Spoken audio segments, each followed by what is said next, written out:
Yourselves. Question number 1, Shane Ardern.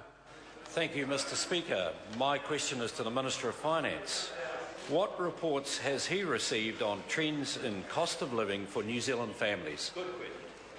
Honourable Bill English. Mr. Speaker, Statistics New Zealand recently issued the Consumer Price Index for the June quarter. It showed consumer prices increased 0.2% in the 3 months to 30th of June, following a 0.4% rise in the March quarter. In the year to June, consumer prices rose by 0.7%, the lowest annual increase in the cost of living for nearly 14 years, and the fourth annual increase below 1%. The output for inflation remains subdued. The pressure on families from inflation and interest rates is likely to be moderate rather than significant, with interest rates sitting near 50-year lows. Many households are still dealing with the challenges in the aftermath of the recession, including the need to reduce their household debt. Supplementary question, Shane Ardern. Thank you, Mr. Speaker. Supplementary to the Minister of Finance. What were some of the factors contributing to the low rate of consumer price inflation in the June quarter?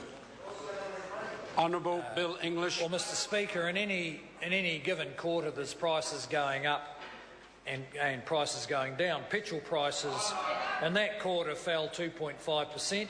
Since then, they've increased. Fruit prices fell 4.5%, while both new and second-hand car prices fell by 1.9% and 1% respectively. On the other hand, vegetable prices rose 7% in the June quarter. However, overall consumer inflation remains low by historical standards, certainly better than late 2008 when the government took office, when annual inflation was running at 5%, where it's now currently running at 0.7%. A supplementary. Supplementary question, Shane Ardern. What contribution did electricity prices make to the latest consumer price data, and how does this compare with the trend in electricity prices in previous years? Honourable Bill English. Mr. Speaker, the Statistics New Zealand reported that electricity prices increased by 3.4% for the year, although it's worth noting that prices are normally revised in the June quarter. This reflects in part increased transmission prices to pay for the long overdue upgrade of the national grid, an upgrade initiated by the previous government. The increase in electricity prices should be seen in the context of low overall inflation, that is, when the basket of goods and services purchased by the household is taken into account, including electricity, inflation was 0.7% for the year. Market expectations are for wholesale electricity prices to fall in the next few years, that is, the wholesale prices. For example, using the CPI measure, electricity prices jumped more than 60% in the 9 years the Labor Party were in office, over 7% per year, year on year for 9 years. And now we're meant to believe they know how to lower prices. Supplementary question, the Honourable David Parker. Does the Consumer Price Index show the rapid increase in second-hand house prices, where in Auckland we have double-digit? The second-hand house isn't a new one, you clown. Order. Order. Order. Order. Would the member please continue? If he wishes to start his question, he's welcome to do so. Thank you, Mr. Speaker. Is the Minister aware that the Consumer Price Index does not include the price of second-hand houses, which are increasing in Auckland at a rate of more than 10% per annum? Honourable Bill English.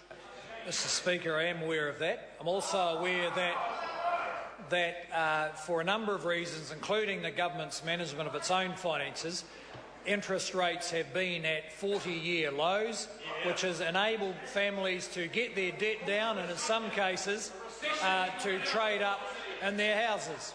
We also know that the single biggest influence on reducing the rate of increase of house prices in Auckland and everywhere else is to increase the supply of new houses to the market. And we look forward to the support of the Labor Party for the legislation that's going to allow us to do that coming through this House in the next few weeks. Supplementary question, Shane Ardern. What do the latest statistics show about the growth in wages compare with changes in the cost of living? Honourable Bill English.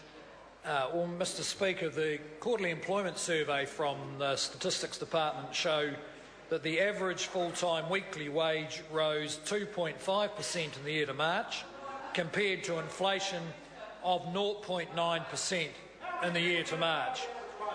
Over the last 2 years, the average wage rose 5.9% compared to inflation of 2.4%. Every family, of course, has its own particular circumstances, but it's clear that on average, wages have been rising significantly faster than the cost of living. Question number 2, Right Honourable Winston Peters. Mr Speaker, this question is to the Prime Minister and asks, does he have confidence in the Minister of Immigration?